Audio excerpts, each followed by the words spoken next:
Okay, so hey guys, and welcome back to another Axel 72 video, and in today's video I'm going to be giving my prediction for the Gully Powar versus Rhys Edwards fight. And so if you are new around here and you haven't yet subscribed, please do so, like the video if you do indeed like the video, and feel free to join the Patreon as well. This is a Patreon requested video, so you can request your own too, and it can be like this. It can come out on fight week like this one is, or it can come out a couple months in advance if you prefer, if you request it early enough. Again, I appreciate all the support which I've had with the Patreon so far, and of course the link will be in the description. Let's get straight into this one though, and I think this is a well-matched fight. It's on the Lauren Price versus Stephanie Aquino undercard. This is actually the co-main event, and I think it's a decent co-main event, fitting in the theme of what the card is, which is kind of just celebrating Welsh talent. And of course, Rhys Edwards is that Welsh fighter who does seem to have a decent kind of Welsh following, and I'm sure there'll be a good turnout for him. And the BBC again, I'm sure will be happy with kind of Welsh fighters, British fighters fighting. It seems like they don't really want to venture too much into too many kind of world big kind of level fights. They seem to care a lot more about the British title and them type of fighters. And again, like I say, that's of course perfect for this fight. And I mean, it is also on the zone as well, which is the first kind of boxer event that's been on the zone. But again, I'll touch a bit more upon that when I do my Lauren Price prediction video, which should be coming out some point this week. But again, like I say, a well-matched fight in my opinion. And again, it's a fight in which is definitely going to be a competitive war, in my opinion. Edwards has fought at a much higher level, at domestic level, than Gully Powar. Of course, he beat Ward, which was a decent win for him at the time, and of course he's fought Peter McGrail as well. He's also fought Essomba, who's decent, and also Brad Foster as well. Again, a decent level of domestic names, but of course Peter McGrail is the one that stands out the most. And obviously he went out there and he lost to Peter McGrail, but it was a very competitive, close decision where you could definitely make an argument for Edwards to have won that fight, or at least to have gotten a draw in that fight. But again, McGrail's output was just a bit too much, in my opinion, for Edwards in that fight to be able to really stake a case for him to be able to win. But I felt like the actual better work on the night was actually from Rhys Edwards. But of course, it's a fight which hasn't aged the best, with Peter McGrail going on to lose to Shabazz Masood. But again, it's still a good fight, and it did age well because, of course, it was on a big Saudi show, and it meant that a lot of people were watching, and of course that led on to him getting a boxer deal, which was quite surprising at the time. Obviously, he's been on a few boxer shows, so maybe it wasn't that surprising, but I didn't expect him to get a deal off of that fight. Because again, I just thought, they're not going to give him a deal off losing, but they did, and like I say, if he goes on to win this fight, then it's a good investment for Boxer. And of course, last time out, he went out there and he beat Thomas Essomba, the former European champion, pretty comfortably. And, again, pretty much all the scorecards were in his favour. But I think that was only an 8-rounder. Again, I can't remember exactly. But again, that was a pretty comfortable win for Edwards, where he was able to pretty much just push him back and outbox him pretty comfortably, which was a better performance than what I've seen people previously have against Thomas Essomba, because his style can be a little bit, difficult to be able to work with. But again, I feel like Edwards boxed him pretty clearly and showed a dominance, which meant he was clearly the winner. Powar, he did seem to be getting a bit of promotion. He was on a couple of boxer cards, or at least one, as well as a couple of Wasserman shows in the early parts of his career, in his kind of first 10 fights. But when he got through them 10 fights and was kind of on the 11th fight, he wasn't really getting the deals to, make promoters want to sign him, I suppose. No promoter really wanted to give him that deal, I suppose is the right way of putting it. And he could sell tickets. That was probably the reason why he was given the opportunities to fight on them shows in the first place. But again, like I say, when he wanted to step up, nobody was really allowing him to step up. Again, now he's ended up going on the WBC Grand Prix, which of course was a tournament set up by the WBC to give prospects an opportunity and a chance that wasn't really getting given that opportunity. And Powell went on there as a British representative and put out, a good job. And he definitely did gain a lot of respect, or at least in my opinion, he did. And it was definitely a major step up from him. He was only really fighting journeyman prior to the Grand Prix, but again, like I say, it was a major step up, and he won the first round well. And then in the second round, it was very tough of a matchup for him, where he did kind of just lose a one-sided loss, in my opinion, to the person who did go on to win the entire tournament at featherweight in Brandon Mosqueda. But again, there's no discredit to losing to who was the tournament favourite at the time, and of course, did end up going on to win the whole tournament. But something that Power again showed in that fight was he got dropped early, and obviously, it was only a 6 rounder, so it wasn't, going into the real depths of a 12 rounder. But he did come back and he showed that heart and he showed that grit, and again, that's something in which we needed to see from Power, and of course, now we've seen it, and we saw it from Edwards as well against McGrail. He didn't get dropped, but it was a competitive fight where he did get caught with some big, powerful punches.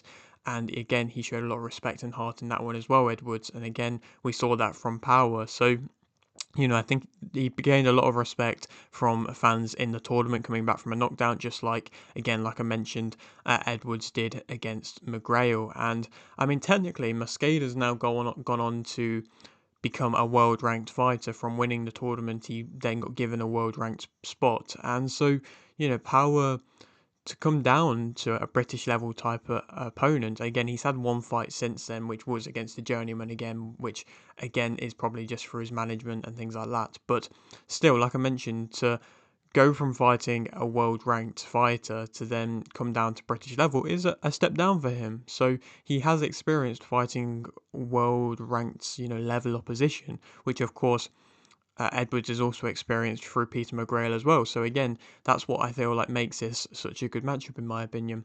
To speak about both fighters skill-wise individually though, Edwards as a fighter, he typically has a pretty nice tight guard, which did mean a lot of the punches in which McGrail was throwing on him did end up just going on the guard for the most part, but of course that does drop when he is throwing. He's got a good technique in his straight punches, and I think the technique in which he throws his punches in general actually is nicer than that of Power, and they do land cleaner. I feel like he's getting the full extent of his arsenal from the way that he is throwing, which I'll talk a little bit more about when I talk about Gully Powar. He can deal with movers pretty well. Again, McGrail was somebody who was moving a lot, and Edwards was able to have pockets of success against him. He has heart, and I think he has that willingness to come back and respond whenever he does get caught with, a good shot. I think he does have that heart to respond. Neither of these guys are power punchers. I think Edwards has got 4 stoppage on his resume of 18 fights, and Power has got 1 of, I think, 13, 14 fights. So again, neither of these guys are real, powerful punchers, but, that willingness to come back and respond, and that willingness to, try and go toe to toe to an extent is going to make it entertaining, in my opinion. I feel like he is the more accurate out of the two, Edwards. He's got good punch variety as well. Again, so does Power, to be fair. He can set and can deal with a high tempo, which I feel like Power can, but we haven't seen Power dealing with a high tempo and a fast pace into the later rounds. Again, like I mentioned, all the tournament fights were 6 round fights. We haven't seen him in them 10, 12 rounds. I think it's going to be a 12 round fight for the British. So again, we haven't seen that from Power just yet. Of course, we have seen it from Edwards in 10 round fights going the distance, and again, still being able to fight at a tempo after 10 rounds. And he can also box in close or at a mid-range. In my opinion, boxing at a mid-range better than that of Power. Negatives about him, he can be more willing to back off, and that's where Power might be able to put on a bit more pressure. He's not always, again, like I mentioned, having the power to slow you down, causing him to be more likely to be caught when he is throwing. There was times against McGrail, there was also times against Essomba as well, where he was slow throwing and trying to be, the guy, the aggressor. But then when he's throwing, because the opponents are realizing that they're not really crazily powerful punches he's getting caught with, he is then getting caught when he's throwing, because the opponent is able to respond back and throw back and have success of their own in response to the punches in which they're taking from Edwards, especially when he is trying to be the more offensive fighter. He can neglect his movement at times. I think his movement is good when he uses it, but he can neglect it at times and again start to trade when he doesn't always necessarily need to, which again could make it into an entertaining fight, but again isn't really necessary for Edwards' success in my opinion. He can also not be the strongest physically as well. I think Powar is physically more of a compact, stronger fighter if he is able to use that. Powar, a bit more of him as a fighter. He's got solid head movement. I think he actually uses a bit more head movement than that of Edwards. Again, he can neglect it a bit, but he still does use it. He can box in close and at a mid-range. I think he's better in close, to be fair, Powar. So I think Edwards is the better fighter at mid-range and Powar is the better fighter in close, but they both are willing to fight either. He can punch all over with good body work. He does really have quite nice ripping body shots. He can pretty much just fight in combinations, starting fast from the get-go. There's times in which Edwards can start to just kind of single punch box, and again, that's not bad, but Powar is pretty much always going to be coming with combinations. He is going to start faster as well, which again could make it a real firefight for as long as it lasts and could also tire out Powar as well going to the later rounds. Again, we haven't seen that so far. He creates openings kind of just through his work rate, I believe. He can hold his shape and throw combinations as well, which again is something you don't always see with fighters. Often they square up a lot more. He will pair up his work if it's able to work for him. Again, if it's a hook that's going to land on him, he's going to pair that up and use it 3-4 times. And he mixes up his power with his punches as well. Again, I don't feel like he's the most powerful punches, but it does seem like there's a little bit more of a snap in his punches than that of Edwards, even though he does only have the one knockout on his resume. But again, you look at the guys in which he's fought, yes, a lot of them are journeymen, but journeymen are there to not get knocked out. So again, it can be difficult to open them up to be able to knock them out. It will be interesting when he's fighting somebody like Edwards who might be willing to actually go toe-to-toe and open up, if maybe he could actually hurt Edwards in this fight, or the opposite way around. Of course, we've also seen Powar be dropped by Mosqueda. Is there possible chin vulnerabilities there? More negatives about Powar.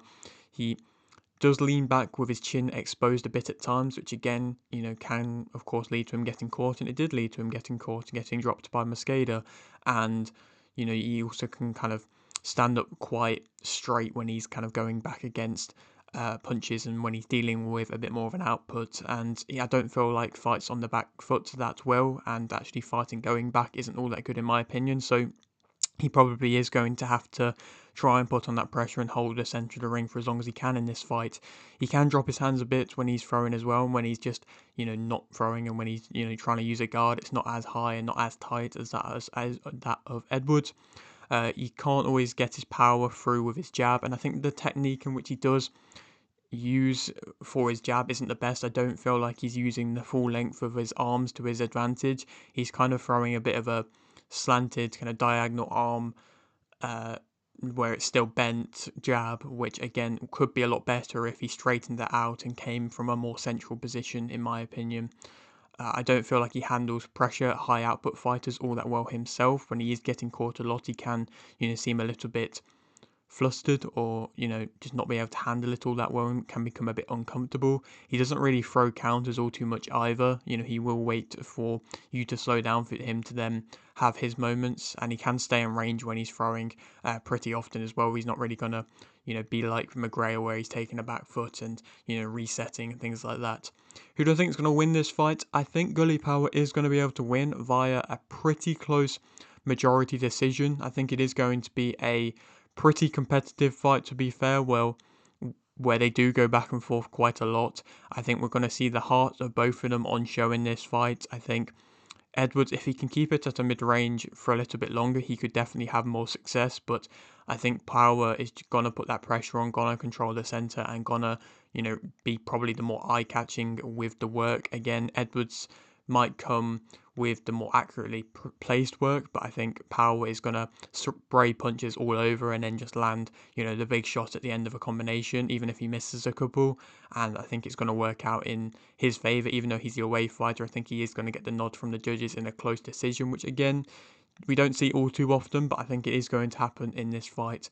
And Powar is going to show his level. I think it's obviously a huge win for Powar if he's able to get this win, but it's also, you know, again, a showing of his level that he shouldn't be going back and dropping down to fighting journeyman again, that he is, you know, a British level type of fighter.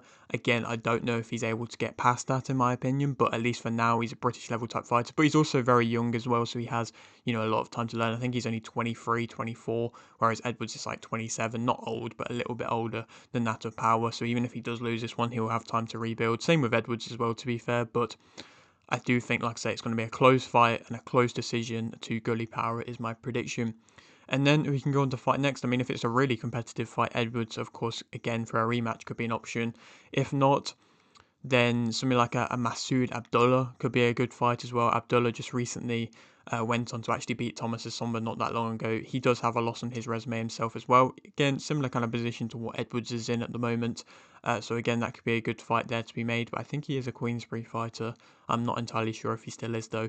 If not, something like a Shabir Hairdry is an underrated name.